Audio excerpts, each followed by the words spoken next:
Oh no, she's back. Kronika is back. He's back.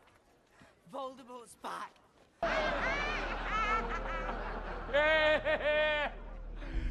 What's going on, guys? Welcome back to the channel. We just got a bomb dropped on us by NetherRealm Studios with the reveal of some new gameplay for Mortal Kombat 1's story mode.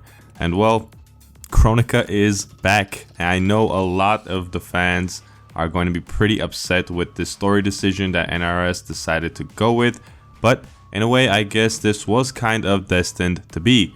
In this video we'll talk about Kronika's return and huge story mode spoilers that have been leaked that are now seemingly true.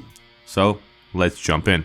First and foremost, let's discuss the return of Kronika and why on Earthrealm this happened.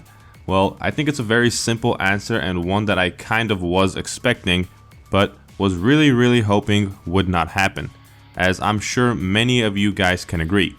And I think the answer is the merger that took place with Warner Brothers during the life cycle of Mortal Kombat 11. This merger left NetherRealm kind of in a state of limbo for some time, and I think it was a major reason why the life cycle of Mortal Kombat 11 ended so abruptly. The Aftermath ending was still an open-ended finish to the story, with the player either choosing Liu Kang's story ending or Shang Tsung's. But there was no definitive end to the story, which by Mortal Kombat standards would tease at the next big bad villain that was set to come into the next installment. And we didn't get that, which leads me to believe that NetherRealm Studios had more story planned for Mortal Kombat 11, but had to pull the plug due to internal issues with Warner Brothers. So in a way, I think Mortal Kombat 1's story will be an extension of what was supposed to come after Mortal Kombat 11's Aftermath story. Moving on to the massive story spoilers, there are actually two leaks that have spoiled major elements of Mortal Kombat 1, and we're going to discuss both of them. If you do not want to hear any more, here is your one and only spoiler warning. The first spoiler is this post right here from 4chan, which leaks a handful of details. The leak reads, last roster slot is Cyber Smoke, last assist or cameo character slot is Meat, sub-boss is Shang Tsung, final boss is Garrus / Kronika fusion with Cetrion cameo. End credit scene teases Onaga. And this 4chan user posted these two images of Shujinko and Motaro as evidence to his claims. This leak was also posted before the official Rulers of Outworld trailer was revealed, showing Shujinko as a cameo character. So let's reference Kyle Bong's playable and cameo roster images to complete both rosters. So this is what our final playable roster will look like according to this Reddit user, which falls in line with the other leak that we are going to talk about a little later in this video. We did also get an image of what appears to be a classic Cyber Smoke skin for Smoke in the game. We know this is a skin because of Smoke's fighting stance, the fact that he is wielding the same knife as his human form, and probably the most obvious, and that is the name at the top of the corner. All of this leading us to assume that this is a skin for human Smoke. And this would be our final cameo roster for Mortal Kombat 1 according to this leak, with Meat filling the final cameo slot. Now let's move on to the next spoiler leak, which goes into much more depth than the 4chan leak. If you guys will stick with me while I go through it, it is pretty long, so here it is in all its entirety. You can pick from a pool of about 6 characters for most of the story. There's only a couple one character only chapters. Seems to explain why the script used a filler protagonist denotation. And the script this leaker is talking about is this leaked story script we got some time ago from Roar, talking about a Titan Kitana and Titan Shang Tsung fight. Continuing on, Garrus appears to be the final boss with a Cetrion cameo. He fuses with her being Kronika, because Liu Kang won't let Garrus reset the timeline, and he needs what's left of Kronika's powers to have a chance against Liu Kang. She's still very strong, even though she's weaker than she was in Mortal Kombat 11. The explanation for Garrus' betrayal of Liu Kang is, because the timelines coming together could kill infinite amounts of people unless the timeline gets reset.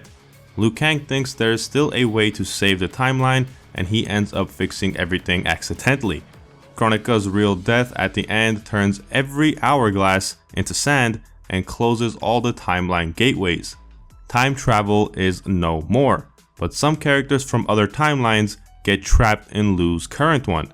Takeda and Ermac are from two different timelines. The end is the Battle of Armageddon 2.0, except with people from different timelines and different versions of the same characters. It takes place on a pyramid also, except Blaze isn't the one they're trying to get to. And this could very well be the Titan Kitana and Titan Shang Tsung battle that we see described in this leaked script from Roar. End credit teases Onaga. And this pretty much covers everything from the 4chan leak that we talked about earlier in the video, but there is still a bunch of major, and I mean major, character and story details that frankly would be pretty insane if they end up being true. So let's keep going. Raiden's cousin is Shujinko. He's with the Earthrealmers for some of the early story, but gets put in a quote time prison and becomes an old man by the end. He's the generic looking monk Ed Boon was teasing.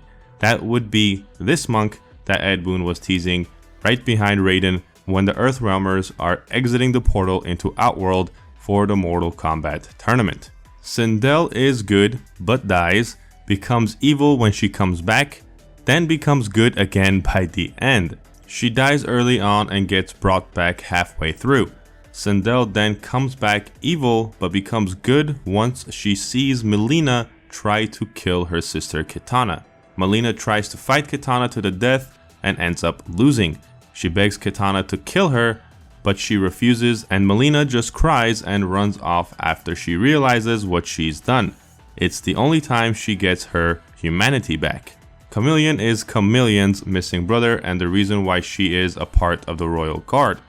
Reptile doesn't die, but Quan Chi and Shang Tsung try to use him to bring back Onaga.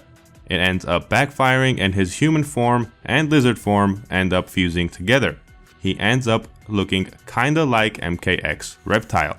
Smoke doesn't die, but he leaves the Lin Kuei to find himself after he sees Cyber Smoke. He doesn't want to fight anymore. Now here's the big one that I think a lot of fans have been waiting for. Hanzo is the Lin Kuei Grand Master and ends up becoming Noob Saibot. Bi-Han / Sub-Zero gets killed by Noob when he tries to kill his brother Kuai Liang. Noob is an NPC and they reveal it's Scorpion and Sub-Zero's father who Sub-Zero killed to take control of the clan, and that his name is Hanzo. Ermac is from Shang Tsung's Mortal Kombat 11 story ending timeline.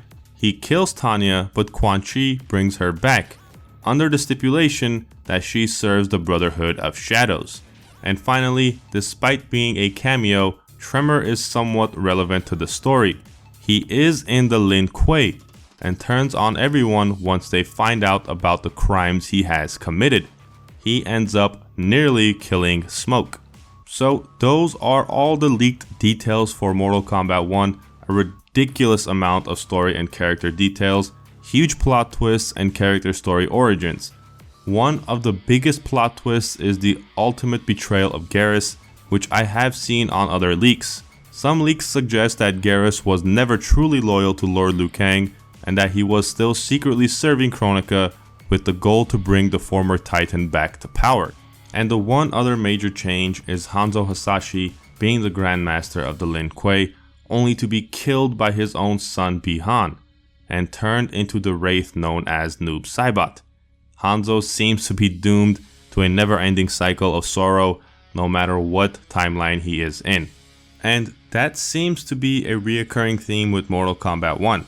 Although Liu Kang has reset the timeline, and although NetherRealm Studios has changed several of the characters' origins, their story arcs, and their relationships, it seems like each of these combatants seem to follow a similar path as previous timelines, almost like a destined path. Mileena is still jealous of her sister Kitana, Bi-Han still has malice in his heart, Kuai Liang is still a concerned brother and friend to Smoke, Sindel still becomes evil at one point, General Shao still dreams to conquer other realms in the name of Outworld, Kenshi still becomes blind, and Johnny is still, well, Johnny, and so on and so forth. I guess no matter what you try to change in any timeline, there is no running from your destiny. With that said, I'm curious to hear what you guys think about this leak. As always, leave your comments down below, letting me know your thoughts and opinions. What leak from this list has you guys most excited? If you guys enjoyed the video or found it informative, consider leaving a like, it really helps the channel out. For more content on Mortal Kombat and other video game news, leaks and updates, subscribe to the channel as well.